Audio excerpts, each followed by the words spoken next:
Okay, hello, welcome back to another video. This is day 7 of the Will Taylor Chess Christmas calendar. I cannot believe, quite frankly, that we've made it a full week. Now, I have already recorded a day 7, or at least I thought I'd recorded it, and I realized after playing a few games and losing them actually, that I wasn't recording. I think maybe I lost 2 and drew 1. Not quite sure. However, to try and get the elo back to the same elo for continuity's sake, I then proceeded to lose more games, and I've had to win some games to get back to... Basically, we're back at 22-21. The continuity is unbroken. In fact, I probably shouldn't have even mentioned this, but we're up 21 elo in the past 6 days. It is day 7. Let's see what we can add to that total in the first game with the white pieces. E4, baby. Okay, how are we going to play this? We're going to go for a little Mengarini, of course, and we do see knight c6. Yes, yes, please. Oh, this would be so lovely. If you just walk into some Mengarini prep to start off day 7, please. Like knight f6, e5, e6. Go back straight away. Okay, I'll go here. I mean, if you play knight f6, we just transpose into a very nice position, or e5. The hell is going on? Is e5 a move? Yeah, I don't think so, actually. By yes, I meant no. I mean, it's good for me. Yes, I want to see the move e5. No, I don't think it's a good move, because if you play knight here, I play d6, you move the knight, and then knight c7. And that is a terrible position to find yourself in, because also after king here, we don't even take the rook. There's like bishop b5 mate. So if you can't go to here, maybe you can get away with going to a5. I might just play d6 anyway. I'm thinking knight c7 check is going to be extremely hard to stop. And my opponent, I mean, they put a bunch of time into thinking, clearly not remedying the fact that I can play d6 anyway, threaten to take here. The d-pawn supported by my knight and my queen, your queen and bishop attacking it, that is not enough. And the time advantage already is very pleasant indeed. So we go, no way, no way, no way. Oh, it's not mate because they moved the bishop and they can sneak in here. Damn. I really thought it was mate. I mean, I could go check here, actually. I guess you could bring the knight back. Also, I don't want to destabilize this for no reason. Let's just take the rook. Let's not complicate things. Let's stay up on time. Let's take the rook. You take here with the bishop and things probably get dicey here. Really? I mean, okay. I'll play one of these. Yes, please. Because this knight can't really protect the bishop because I can take here, and this is... Obviously, there's a pawn here, so the queen comes to protect. But then can I play here, and then this? No, because you play queen takes rook, of course. But hold on. Hold on. That queen was defending that knight. We can take here now, and then we can play... I mean, either just rook takes here first, or we might as well trade the queens first, and then play rook takes here. And not only are we now up 6 points of material, but you play the move a6, giving my knight somewhere to escape to, which, I mean, I'm going to take the opportunity to do immediately before you can attack it and trap it somehow. We'll come into here, threatening to take on e5 now. I mean, you can play f6, but, it's not looking fantastic for my opponent. I'm just going to come back with the rook. Low-risk stuff here. I want this first win. I desperately want this first win. Honestly, for the sake of simplification, I'm going to make this trade, a knight for the 2 pawns there. Don't know if I love that. In fact, categorically, I hate that. I don't know why I just did that, but oh well. Okay, fine. Fine.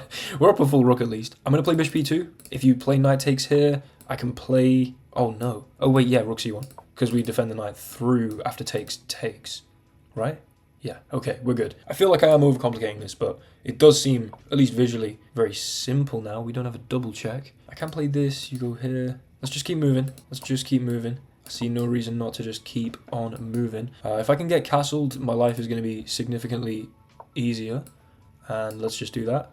And then let's look to just bring the knight back. Let's stabilize. Loose pieces drop off, of course. There's a reason that is a common phrase. Let's come across here. Threaten to take this. The rook is holding the bishop, so I should be okay there. I guess I'll play bishop here. If you want to go for the trade, I mean, yes, you damage my structure, but, it's just simplifying, and that should be to my benefit. Time is not looking the healthiest, but then again, it's not looking the healthiest for my opponent either. You don't have this immediately. I'm going to go check, and then I'm going to go here. You could, I guess, play this, but I can play this. The rook comes. I'm just, what am I doing? Genuinely, what the hell am I doing? I mean, this seems okay. I'm just not making much progress here, if we're being completely honest.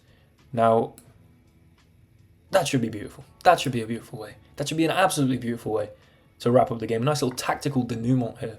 And, okay, I guess I'll play rook takes, and we just have an extra rook. Yes, you've got a couple pawns, but that's not going to really do a whole lot. Honestly, I'm going to run over with the king, just to make sure there's no way that they promote. I mean, 2 connected passes is, generally speaking, something to be at least wary of. But you're not going to be, you shall not pass. Or thou shalt not pass. What's the Gandalf quote? I feel like I should definitely know that. Okay, we can pre-move this. Clearly, it's going to be a good move if they play a3. What am I doing? Let's play a4. Okay, actually, what am I doing? Just go after these pawns, man, for crying out loud. You know, I've got my king close enough to this. There's just never going to be any danger.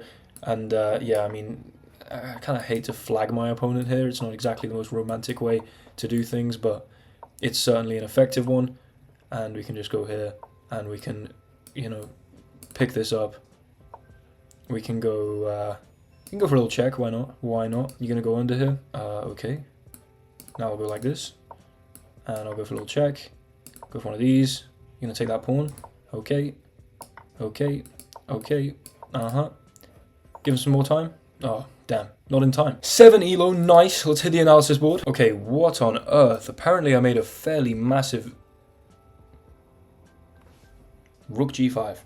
They just had rook g5. I thought this was a beautiful move. It was just a blunder. They could have played rook g5. Of course, had they taken my rook, this was the whole idea. Excuse that very slight voice break there. So they could have dodged that problem with rook g5. I move my king, then they take this, and then the rook is nowhere to be found on f5. That's completely moronic, and I'm thankful that my opponent didn't see that. Apart from that, pretty perfect stuff. Although queen d8, I guess I had d5 sooner. But I mean, I'm happy with this. It transposes into stuff I know, and then that is why I then was able to very quickly find the idea of marching through, going for the check, picking up the rook, and then winning the game. Okay, that was a big win. 7 elo up. I'm going to pour myself from this thermos flask a cup of tea, because that's what I need right now. That is what I need right now. There we go. And let me put the lid back on. We've got 20 seconds to make a move. A quick sip before we indulge in an old Benoni. Let's go. An old Benoni. Now, we'll play knight f6, of course. We're going to be going for our Benko gambit, or a flipping woozle, baby. A flip.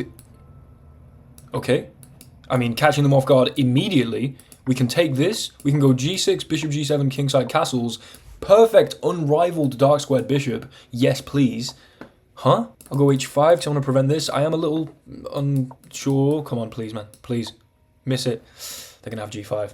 Although I want them to play g5. It closes stuff out. I'm completely happy to lose tempo here. I'd imagine they don't want to play g5 and instead might play the move f4. Okay, fine. Now we come back here. They've closed this and so can't open it. And I can play d6. I can bring my bishop. I can play b5, b4. I mean, this is looking good. This is looking very promising indeed. We can place the bishop here on a beautiful square staring at the king, and because we've tempted forward this g-pawn and there is no e-pawn to be found. I think I've used that phrase twice this video. Let me get more original. I do apologize. This is an outpost, so it's a hole that the bishop occupies. And it's going to be very hard to remove that. This is a fantastic piece. Surely I can make the most of that somehow. I mean, is there like a queen here? And you just go like this with the knight? You know what? I'm thinking knight a6 and knight b4. And we're going to go in here. I mean, maybe they play a3, but if they start pushing pawns around here, you know, the bishops are staring, and the bishops are very, very well positioned, staring at this, I was about to say king side, because it kind of looks like it, with our opponent's king there, but of course it is the queen side. Now I'm going to take a little step back. Am I going to do that? Yeah, to b6. We're just going to throw in a checkmate. Why not? Why not? Kind of in the way of my own pawns here. And now that... Damn, that's intriguing. That's intriguing stuff indeed. Honestly, I'm just going to step out the way of my own pawns and then start pushing them. We've induced multiple pushes of pawns here. Generally speaking, there are now going to be way more weaknesses. Yeah, okay. You do admittedly get rid of that bishop. Do I step back with the bishop? Maybe I should. Weak light squares. But also, I just do this. No, I think I'll step back with the... but you're going to sack here, maybe? I don't like this, and I need to move. I don't like this, and I need to move. Right, I want to keep the initiative. We're going to take with check, so you have to recapture, and then we're going to be able to play b5 very quickly. Now, you can take this with the bishop. However, opening my b file for some quick action... Oh, bastard. I didn't even think about that. Come on. I literally knew that was going to be possible, but I thought it was a sack. I didn't think about the fact they could actually just take... Damn. And now my knight sucks. Everything I've done makes no sense. For crying out loud. Let's take a slight step across so that my knight is not so bad. It's not so loose. I'd imagine they're looking to just trade off that bishop and play h5. Oh, no. This could have been a win, man. This could have been a win. What an imbecile I am. Do I want to move? Nah, let's just try and attack. We got to create something here. We got to create something. Please don't play h5. If you do, I'm going to desperately try and hold on here. You take... Oh, my lord, I'm cooked. I'm completely and utterly cooked. I need to kind of try and use that pawn as a bit of an umbrella. We go here, though. Hold on. They can go check. Maybe I should have gone for the rook here first. Yeah, I think I should have gone for rook h8 first. Because now this, and just checkmate. How do I do this? Here. Okay, well, I have very little time. You take en passant here. I'm going to play knight takes hit the queen and, okay, hold on. There's something going on here. We might as well be as resilient as possible. I don't resign myself to losing this game just yet. 22-28 though, the elo is looking very healthy. Here, dude, do all the taking you like. I'm gonna try and slide over. Here? There's some very, very odd resilience that's kind of happening here. I really don't understand how it's manifesting at all. I might snatch this bishop if I get a chance and try and take here. And queen h8, I can maybe run this way. And actually, we somehow escape. They're getting low on time. I'm feeling steadily more confident, and I really shouldn't be. But somehow, I mean, if you step back here, I'm going to play this. Oh, no. Just move. This, probably. Just move. Okay, taking on here seems like a decent idea, though. Especially now the bishop's not really quite... Oh, dear. Oh my lord, what a misclick. Oh my lord, what a misclick. Oh my lord, what a misclick. What a misclick. That was a misclick as well. Move with your mouse, please.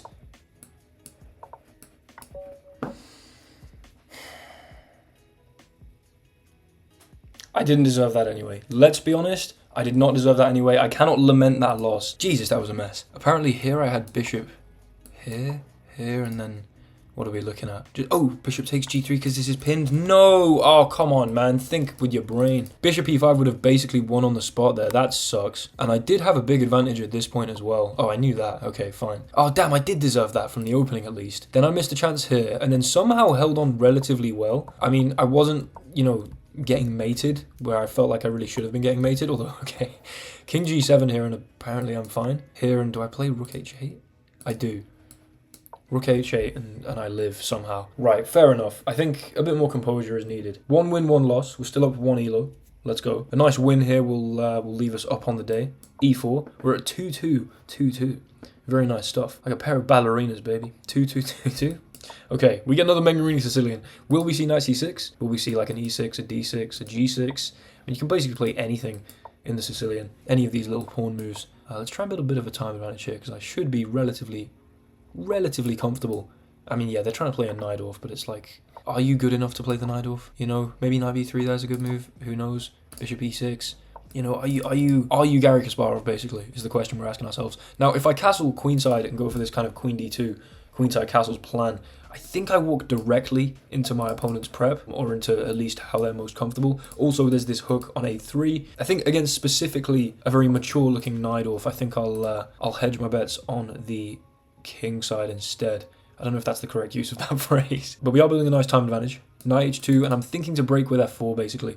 h3, knight h2 is, like, the fact that I'm skimming over that as some kind of reasonable thing that's expected is ridiculous. This is clearly very odd. However, as a way to get out the way and break with the f-pawn and get some activity, often in blitz I find that it goes pretty unpunished. Go like this, maybe.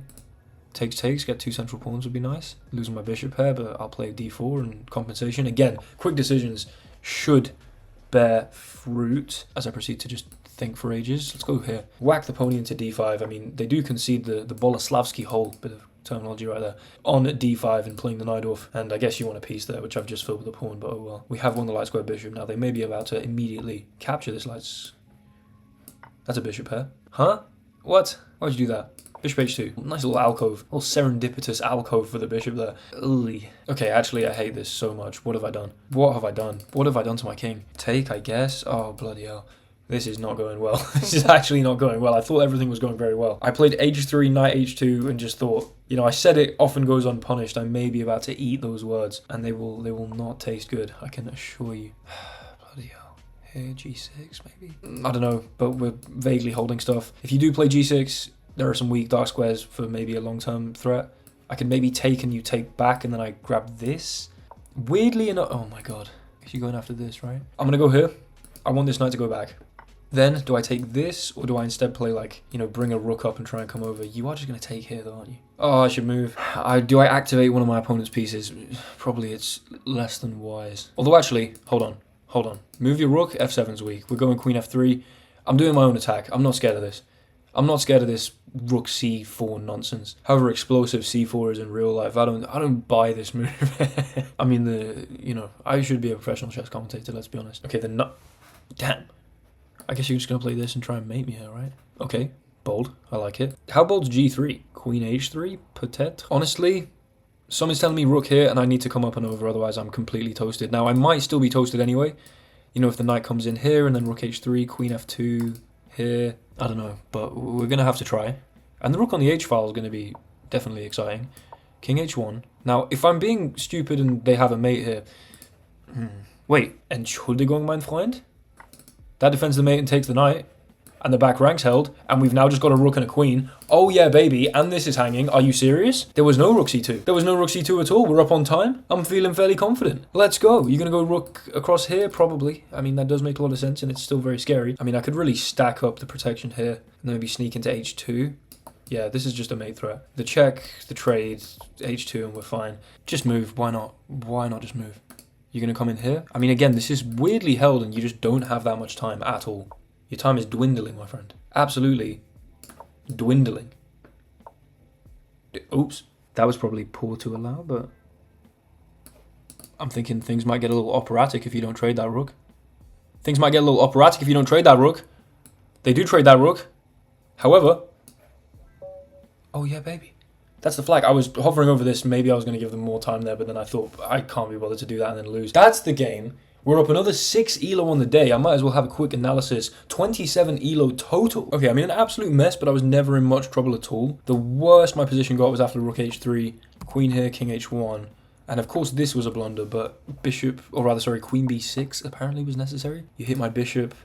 And also there's this threat, but I do have bishop g3, don't I? Do I play bishop g3? I do. Okay, nice. And after I play that, ostensibly you take here.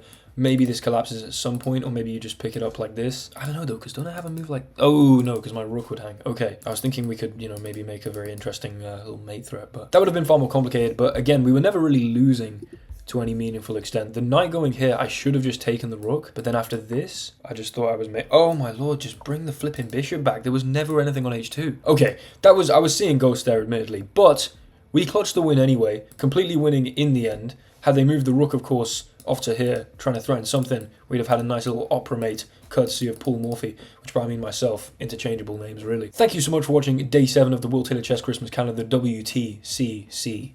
Hopefully you enjoyed. If you did, like, comment and subscribe, and we'll be back for day 8. We're up 27 elo total on the series in 7 days, so we're now 28%, correct me if I'm wrong in the comments, way through the series. And we're up 27 elo, so we're almost exactly on track for a 2300 on Christmas Day. However, again, as I maintain, I do imagine progress will slow down, perhaps even reverse, as we get into the later weeks of December. However, so far, that's not happened. 22-27, let's keep it rolling. I'll see you tomorrow. Hasta la vista.